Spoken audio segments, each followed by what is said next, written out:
Well, just got off the phone with the customer, and I have you guys seen earlier where there were too many service writers involved, and messages didn't get relayed from one to the other, and about what the customer was actually saying.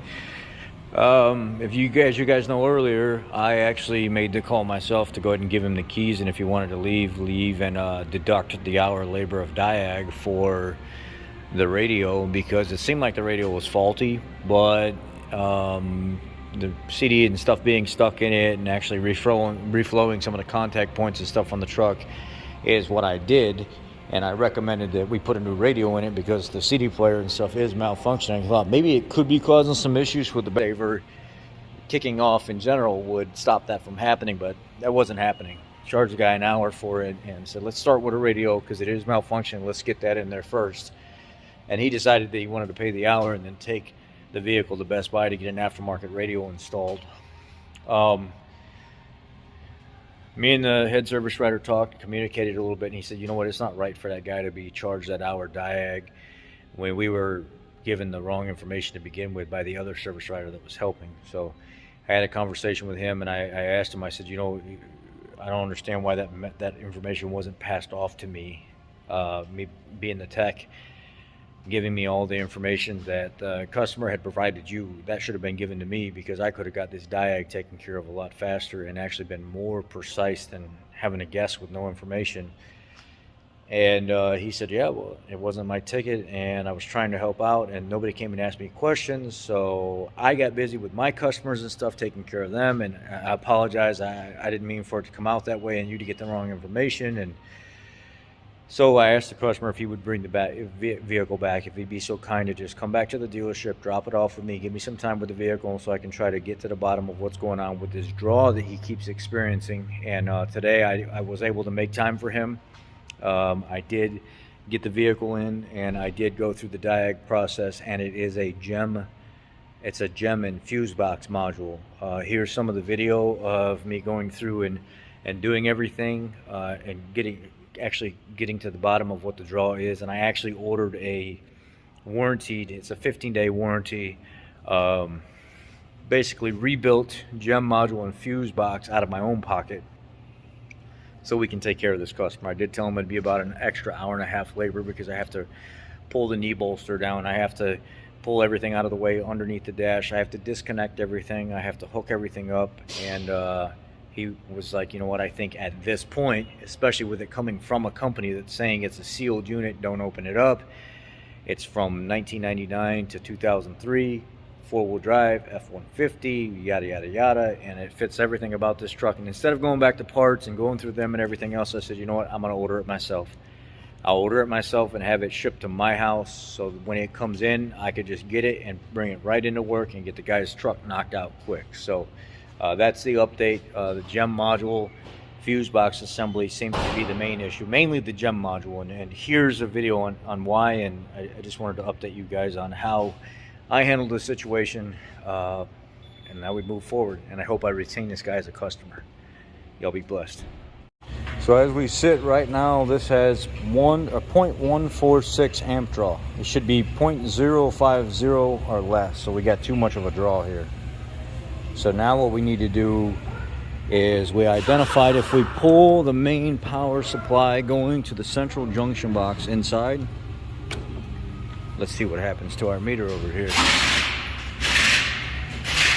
0.10. So we've identified the main source is inside the vehicle. This is the main supply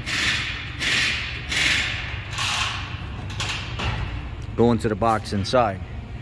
Now to get that draw down, the vehicle's been sitting about 20 minutes depowered, negative terminal off.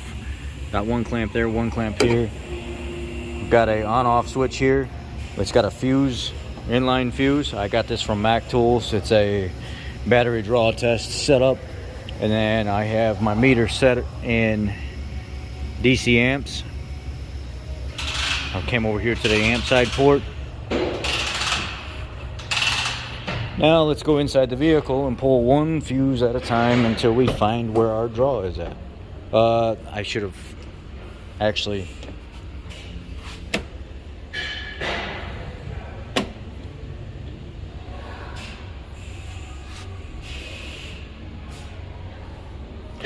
Actually, I should have had that door open and triggered ahead of time.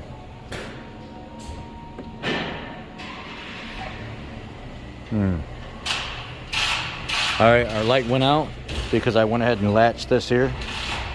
And our door ajar is part of our light, or our switch here. So I latched that so I don't have to touch this door anymore, because that could give you a false reading up there, because I opened it up and that light turned on, and it could actually shock that fuse inside that meter and blow it. 0.117. Still reading. We didn't blow the fuse. We got lucky. So before you disconnect the negative or the battery cable and stuff like that off the negative terminal, trigger your latch first and leave your door open so you can get in here and work comfortably without having to open and close doors. Because once this is started, you don't want to be opening and closing stuff.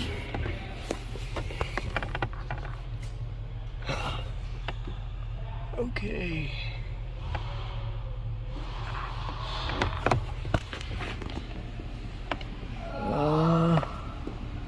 I forget on these.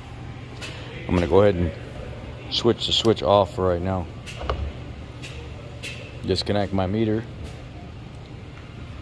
Trigger the other door.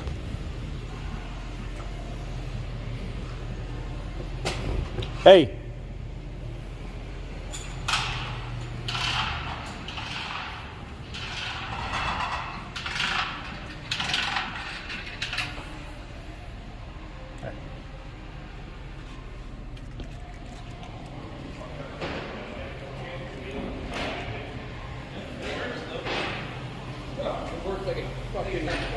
Retard trying to help the door down. Oh yeah? There you go.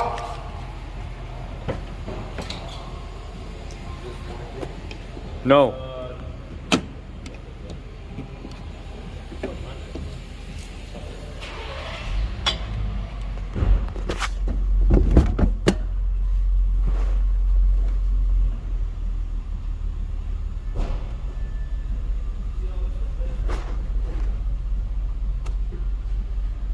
We're going to be working in this fuse panel inside the vehicle right here. So let's go back out there and hook our meter and stuff back up, make sure everything's good. So we wanted to open the passenger door as well in case we had to be over there. So I unhooked everything, opened the door, latched the door superficially, and then came over here, pulled my fuse panel because I don't know if I'm going to be working over there or not. Let's go back and hook everything up. I got to the fourth fuse down on the left right here, and it changed something out there. Let's go out there and see what we're at right now. They dropped it wrong. It was at 1.3, now it's at 1.2. Oh, I want to see something like 0.0 or whatever. It drops, I mean, really slight. I want to see it down a lot. Down a lot. Yeah. Okay, false flag. False flag.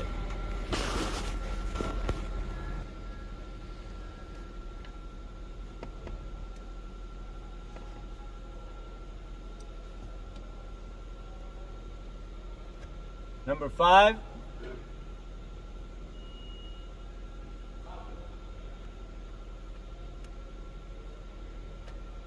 Six.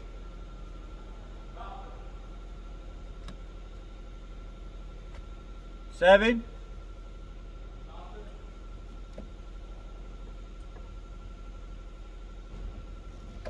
8.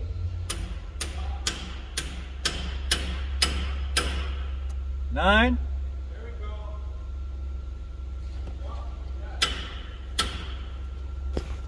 All right, we got winner chicken dinner. Winner chicken. See, that dropped a lot. That's right at about the max of what we would want. Let's go figure out what that fuse is that caused it to drop down that much with the key off and the battery disconnected.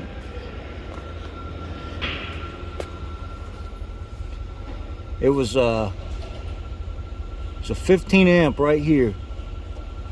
Let's see in the cover what that was.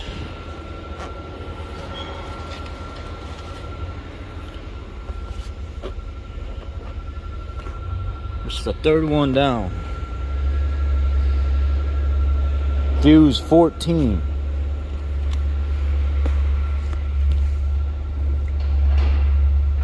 fuse 14.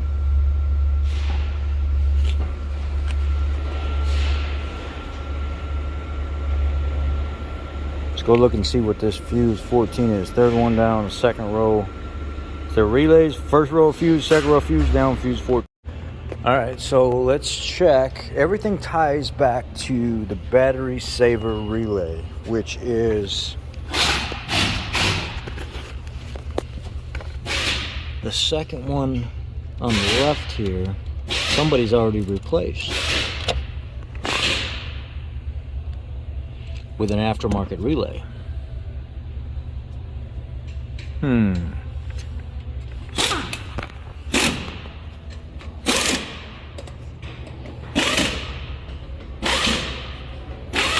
It says it's Ford, it's not aftermarket, but it's different.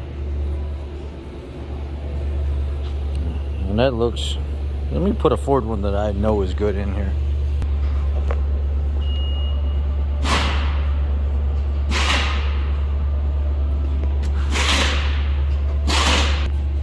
And there's aftermarket stuff.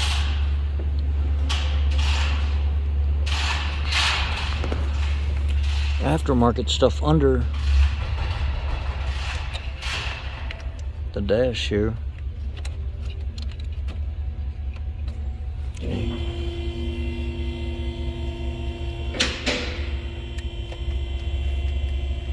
I just heard that relay click on.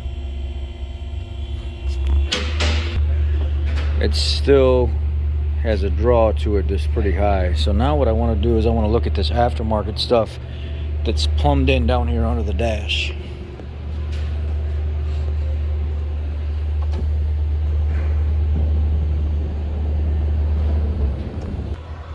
So I ended up unplugging the aftermarket alarm, and it dropped down to, you're fine, it doesn't matter if you're in it or not, you can be famous.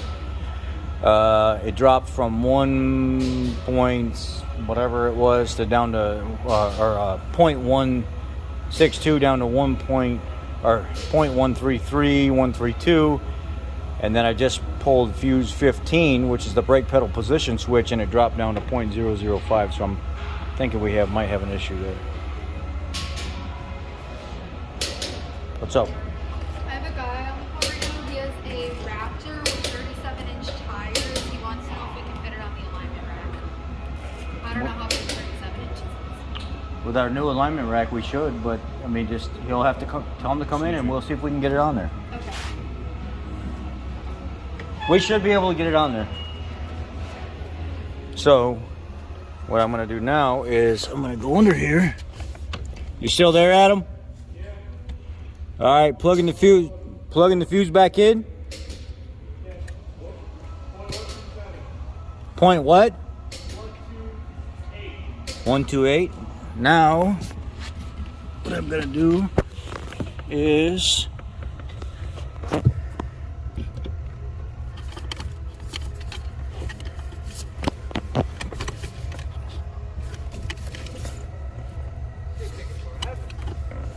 huh?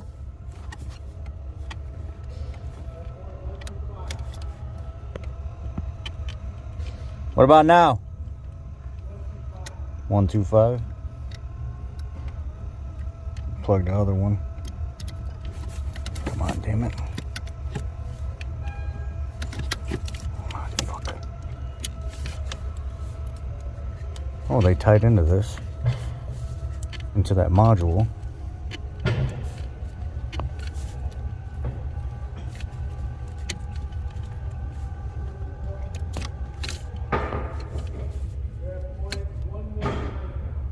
Point what?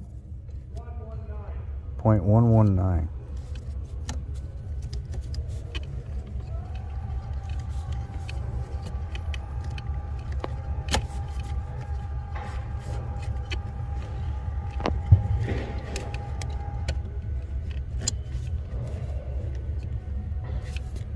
What about now?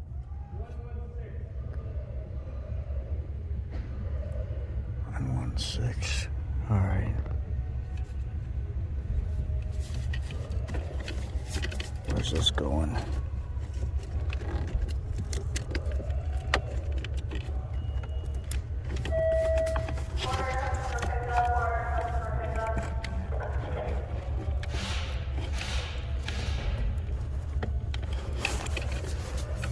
freaking rat's nest of aftermarket wires and stuff here. I hate this crap.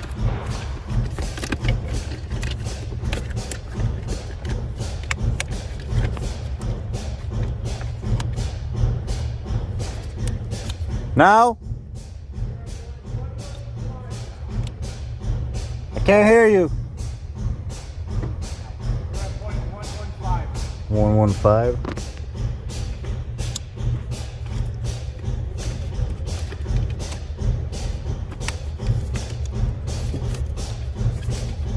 Alright, going over here.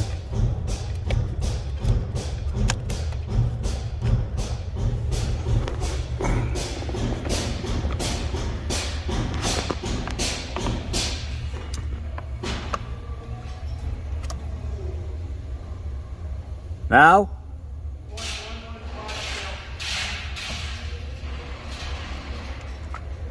Now?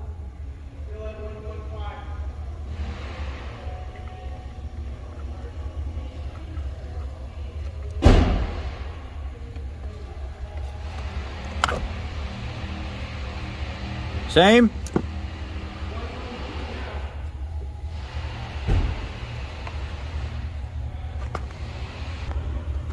Now?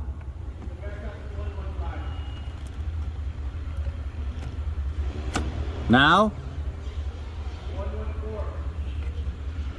If it's close to the same, just say same. Now? Now?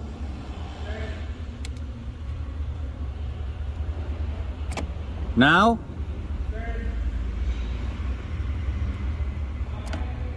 Now?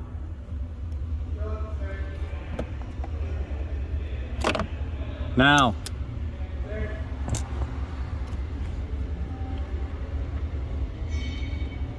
Come on, damn it.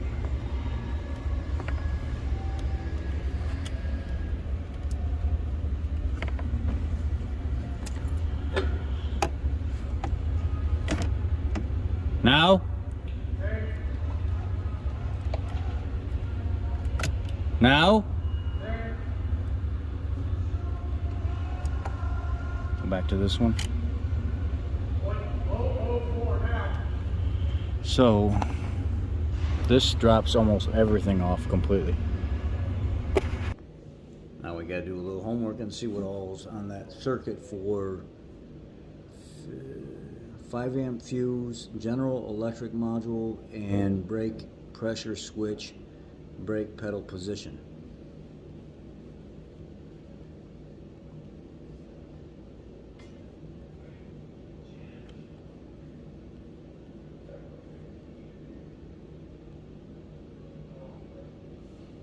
So, let me look that up real quick. Let me find.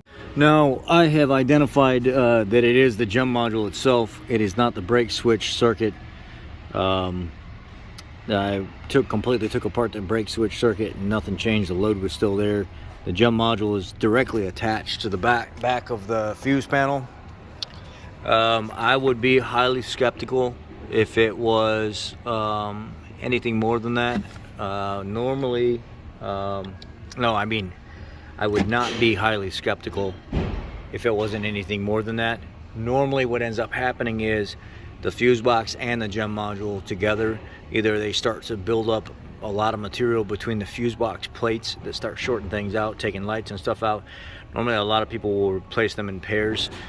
So I'm gonna, at this point, let the customer know before I go any further. I have identified that it is a gem module, possibly internal fuse box combo, but we have sourced it down to that 5 amp fuse going to the gem module, and either we replace it or we don't do anything about it. He's gonna have to pull the fuse every single time that he shuts the truck off. So that's where we're at, and we're gonna figure out where we want to go from there.